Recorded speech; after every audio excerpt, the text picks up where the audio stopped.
we'll try it way up there. Because when it's lower, you can't see the desktop. I don't know if you can hear me from way down here. Hello. I amuse myself.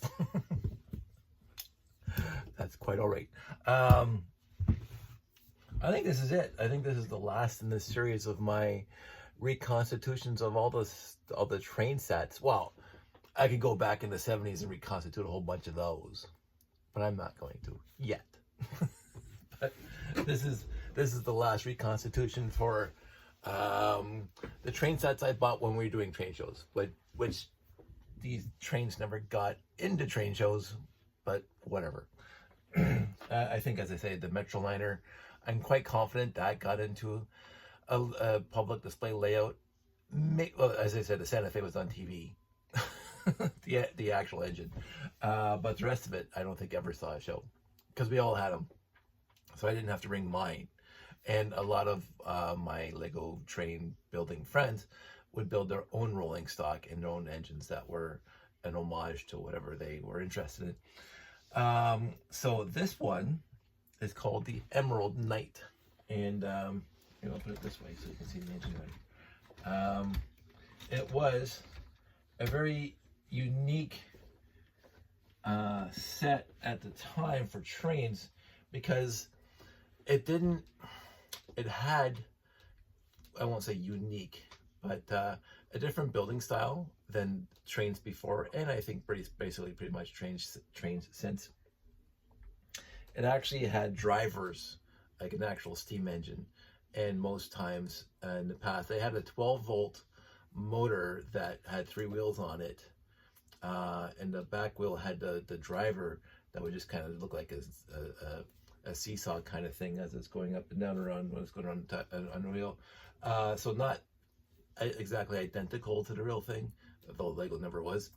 But this one, I don't know which designer, which train person designed this one, but it was gorgeous. Not necessarily for me. I like it enough, so I bought it. But it wasn't, to me, it wasn't as cute as the Santa Fe and the BNSF, but it's a solid set. 2009, it was released in 2009, came with 1,085 pieces and 3 minifigs, and I only have 2 here, which is odd. I'll find the other one. But I remember building it the first time, and I thought, this is pretty interesting, because it's not usually trains before this one. You would build the actual engine, and then you would take one of the bogies off, and you would attach the 9-volt train motor, and that was it.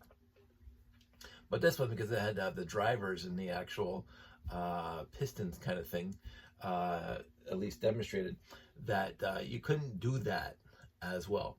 And because it's so long, you had to have the front set of wheels and the back set of wheels separate and able to move around curves, and the center set of wheels that are rigid to the actual train.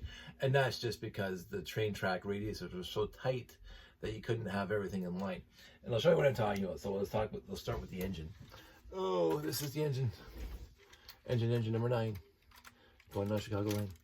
So in the parlance of train heads, and you can see this from the bottom, this is a 462. 4 wheels in the front, 6 wheels in the middle, and 1 set of wheels, or 2 sets of wheels in the back. So this is a 462.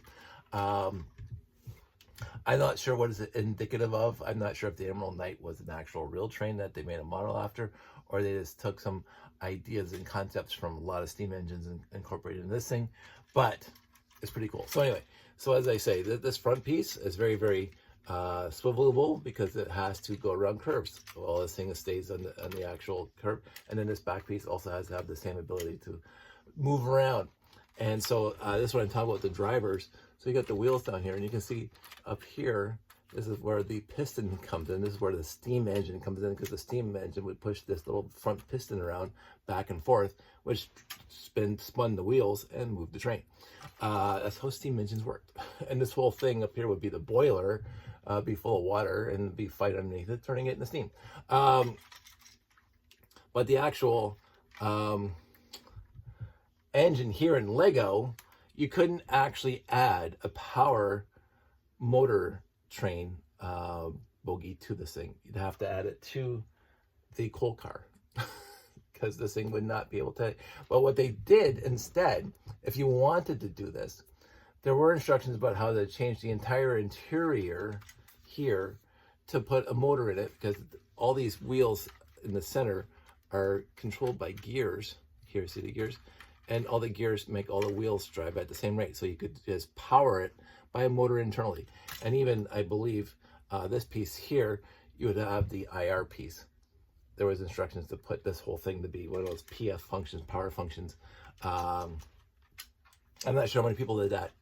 I think a lot of people would have just replaced this with a power motor. So this is a coal car. The coal car was fun because it had, let's see if I can do this without looking at the, this is me breaking it because I was not doing it nicely. This coal car has little doors in the front that open up. There's no coal inside. Of course, it's Lego. And the passenger car. I like the little diamonds. That's a cute little thing. And brick built doors. These doors are brick built, not one piece. And the lid comes off carefully if you do it. You can see inside. You see all the chairs and stuff inside. She's there by herself. I think there's supposed to be another minifig that I have to find. It's a very nice looking set. I don't think it's as coveted as the other sets I've reconstituted. Of course, it came out years newer. It's not as old as the other sets that I've done. But in the end, you got they use the pneumatic hoses in here, the rigid hoses, which they use in other things, but they use it just as a highlight here and down here. So that's kind of cool. But they've released steam engines. Oops, they've released steam engines in the past, but not authentic looking steam engines with drivers, really. So this is their first kick at the can, I guess, if you want to say that. I like the front. I like these little protuberances here. I like the stack. There's nothing about this set that I don't like. It's just I'm not into trains anymore. And I was not that heavy into trains to begin with, except for, you know, building layouts and stuff. So I don't want this thing to sit around. So I do not mind. Actually, ooh, and then put these behind it. There we go. Put that there. Anyway, so yeah, I reconstituted. I verified all the pieces are there, and I think I'm going to put it up on Marketplace or bring it to Bricks in the Six. I don't know what the going rate is. Let me just, while I'm here, and I'm going to go to, where am I going to go to? I guess I'll go to Bricklink, because I was actually shocked about the prices on the other trains that I put together. And it's going to ask me for my birthday, because that's, oh, it didn't yet. I think it is 10194, all items 10194, search Emerald Night sets, Emerald Night train. The lowest price right now on Bricklink is $321. So $321, and only the passenger car. So somebody's asking, the cheapest price is for this car, $321. Let's go here. So we got passenger car only, passenger wagon only, already assembled and sticker applied with instructions, but no box or extra parts, 99% complete. That is $532 Canadian. So for all of this, $532. I can't remember what I paid for it. I don't know if it was a $100 set. Might have been around there. I think. I honestly can't remember. That's to me more reasonable than the other prices I've seen for the older one, but the end, the collector's market, and blah, blah, blah. So I will figure out what I'm going to do with this, but I am going to sell it because it's, again, it sat in that tub since 2009 with the other train stuff, and I don't need it. So I'm glad I rebuilt it. I had to go scrounging for a few parts because a few parts broke off over the years and I must have rolled into the collection.